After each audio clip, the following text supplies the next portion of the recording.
La situation actuelle du Sénégal interpelle tout citoyen imbu de valeurs républicaines et démocratiques. Depuis plusieurs années, la démocratie sénégalaise a subi des secousses protéiformes, des contestations politiques aux mobilisations sociales en passant par les mouvements estudiantins et syndicaux. La stabilité du pays en a subi les conséquences, hélas, les plus désastreuses. L'image de la démocratie s'est tout simplement flétrie. Devant ces situations à la fois alarmantes et préoccupantes, la classe intellectuelle est éminemment concernée. Oui, elle se doit d'agir, de questionner, d'objectiver les faits et situations, d'appréhender les enjeux afin de pouvoir proposer des solutions heuristiquement argumentées et concrètement opérationnelles. Fondamentalement, deux choses sont essentielles. D'abord, protéger notre constitution. Ensuite, repenser la démocratie par un dialogue dit sociétal.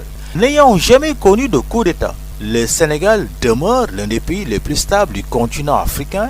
Depuis 1960, le modèle sénégalais de stabilité et de démocratie est souvent cité en exemple, même si par moments Amnesty International a dénoncé quelques arrestations et emprisonnements politiques jugés arbitraires, comme celui du Premier ministre d'alors en 2005, Idrissa Seck, du fils de l'ancien président du Sénégal, Karim Wade, en 2014, de Khalifa Sall et d'Ousmane Sonko en 2023. Le Sénégal est souvent considéré comme l'une des démocraties les plus stables d'Afrique, avec des transitions pacifiques entre partis politiques depuis 2000. Depuis l'arrivée au pouvoir du président Bassirou Diomaye Faye et du Premier ministre Ousmane Sonko, des arrestations de figures politiques, journalistes et chroniqueurs ont suscité l'inquiétude.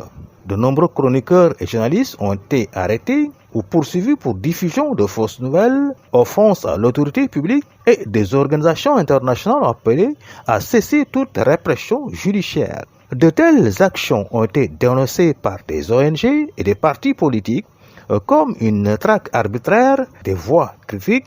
En résumé, la démocratie sénégalaise en 2025 traverse une phase de tension profonde. Elle concerne des institutions démocratiques reconnues, mais la fréquence des arrestations de politiciens, journalistes ou critiques et l'usage de certaines lois créent des inquiétudes sur l'état de droit et la liberté d'expression. L'heure n'est plus à la haine.